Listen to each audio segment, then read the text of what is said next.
All right guys, so I'm really excited to show you this really awesome car that we finished building. This is something that we've been working on for about 8 months, which is the fastest we've ever built anything like this before. I'm extremely proud of what me and my crew have come up with and been able to bring Will.I.Am's vision to life. So I want to give you a quick walkthrough on this.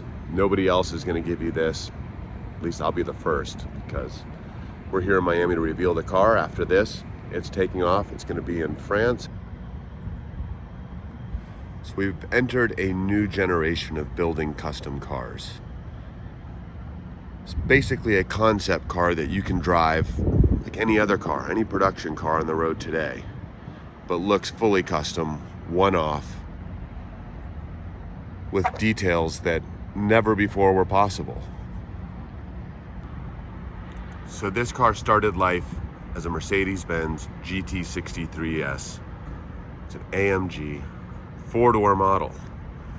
You'll notice now that there's only 2 doors. And there's not much left from the GT63S. There's a few things that stand right out. I think you guys will see right away. The rear taillights, we kept those.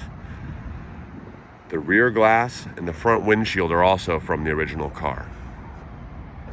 Other than that, just about everything is new. This has all been handcrafted by a small team of guys hidden away in the back of our shop.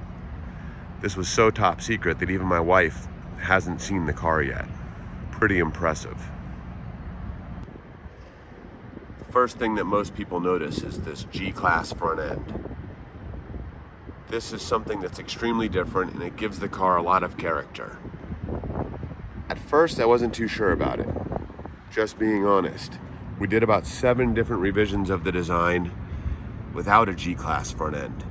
And one day, Will came in and said, you know, I know what this car needs. He took us outside and pointed at a G-Wagon in the parking lot and said, this is what it needs.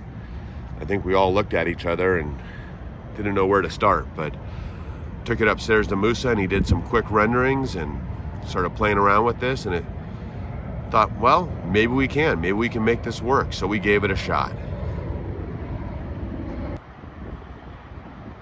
One of our main objectives with this build was to keep everything Mercedes. So normally with these custom cars, you start pulling parts from the aftermarket or using oddball things here and there, but this car is 100% Mercedes through and through. Even down to the monoblock wheels that come off the newer GLS class. They also use them on their Maybach SUV.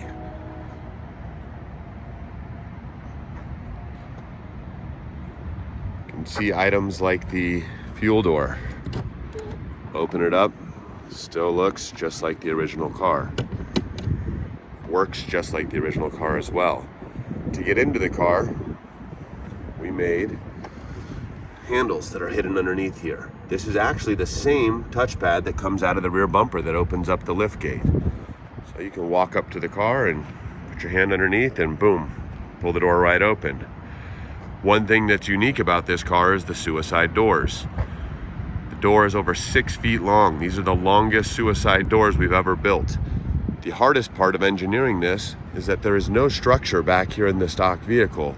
We had to add a ton of 1/4-inch steel underneath and on top of this, as well as some bracing that goes all the way back, just to make a pocket big enough to hold the suicide hinge that we created. The amount of weight that's on that hinge, especially with the leverage on a 6-foot door, is amazing. But they hold up well, they line up nice, and Puertas, our metal fabricator, was able to make it work, so I'm very proud of him. Another thing that's hard to do with custom cars is glass. The easy way out is using acrylic. I don't ever like to take the easy way out. It's not right either. Acrylic gets scratched up and swirl marks and looks bad over time. This is real glass. We also made new glass for the doors. The door glass obviously drops all the way down into the door as it should. So you have a clean, uninterrupted view all the way through the vehicle. They function just as they should as well, just as the regular power windows in this car did. And we added all sorts of really cool badging. It's nice that Will.I.Am worked out so well with Will.I.AMG. So we made some really cool emblems for the car. Also did the GT W1X as Will's original stage name. When he got back into rapping way back in the day, was Will 1X. And of course the Will.I.AMG. Will also created this bear logo. This is part of his Bear Witness campaign. All of the proceeds from the Bear Witness campaign go to help his I.Am.Angel Foundation, which promotes inner city school kids, helping them with engineering, sciences, math, really giving back to the community. I wish more celebrities would do what Will does. As you look down the lines of this car, you notice these hard edges. And one of the things that we wanted to do was come up with a design that brought back some of the old style from the SLs, late 80s, early 90s, where they were squared off, and I think they're very timeless. Looks really nice. So we wanted to bring the old with the new. So we have a lot of new elements with the carbon fiber, all made in-house. The really cool AMG grills that we created that are hand-pressed. Also have these really cool carbon fiber hood accents and inserts.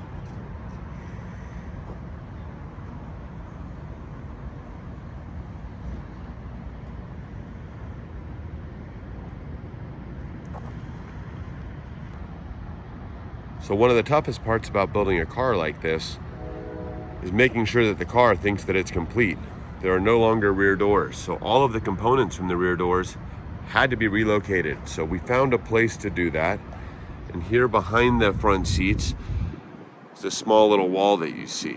Now Will wanted this to divide off the trunk area, and it looks very much like the GT63 two-door model. We followed that same contour and line and brought in some of the stitching from the front seats. But inside of there is everything from the rear doors. So power window motors, door handles, latches, everything is there. And then the speakers from the rear doors are in these little grills that we created. We have some additional storage here. Everything that was in the console is now here in this panel. So you still have all of your USBs and your power inputs.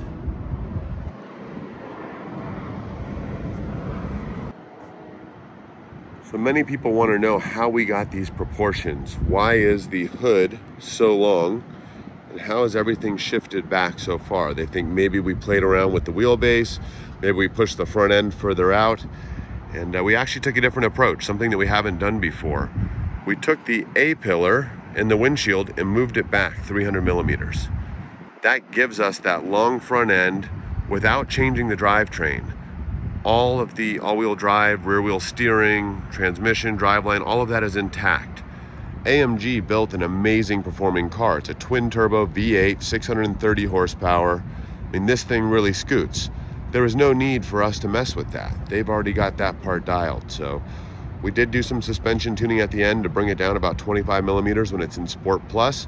Gives it a nice aggressive stance. Other than that, drivetrain is stock. And our A-pillar relocation worked out fantastic. So this Bear Witness logo, we had to make logos throughout the entire vehicle, but the one on the grille is different.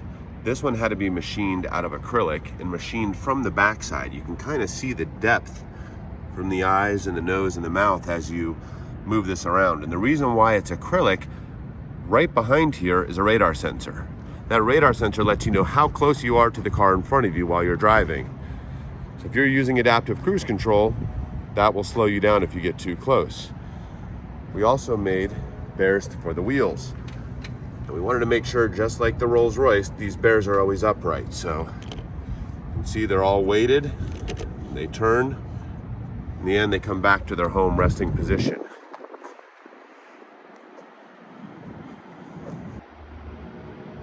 With the hood open, you can really see how long it is. You can also see the detail that we went to, even on the underside of these panels. I mean, we were able to retain the factory heat shield and hood liner. All of the original form of the underside of the hood is still there. It's just a foot longer, basically. Also, you can see where the A-pillar used to be. This is the original header panel that runs from side to side, and the A-pillar would come up from here. We still have this, but we also have another one that we moved back 300 millimeters with the A-pillars, with the dash, the IP, all of that came back as well. One of the harder parts is that everything between the cockpit and the engine bay had to be extended. So steering, brakes, AC, all of the lines, everything had to be relocated or extended just about 12 inches, 300 millimeters. In the end, it looks pretty factory. Something that's really cool about 3D data is the ability to create parts that bolt into factory locations. So you look underneath here at our fenders, and they still use the same mounting points that the original fenders did. Same is true about our bumper. Everything clips in just like the original bumper did. Using the same hardware, same mounting points. We've actually taken this to a Mercedes dealer to do some air conditioning work, 'cause that's one thing we don't do in our shop. And they were able to disassemble and reassemble without much instruction from me at all. They were actually really impressed by how easily this thing comes apart and goes back together. Everything lines back up as it should. Thanks for watching. Hopefully you learned something. Hopefully you liked the video. If you did, please share it with your friends. Hit that subscribe button if you want more content like this, and hope to see you back here real soon.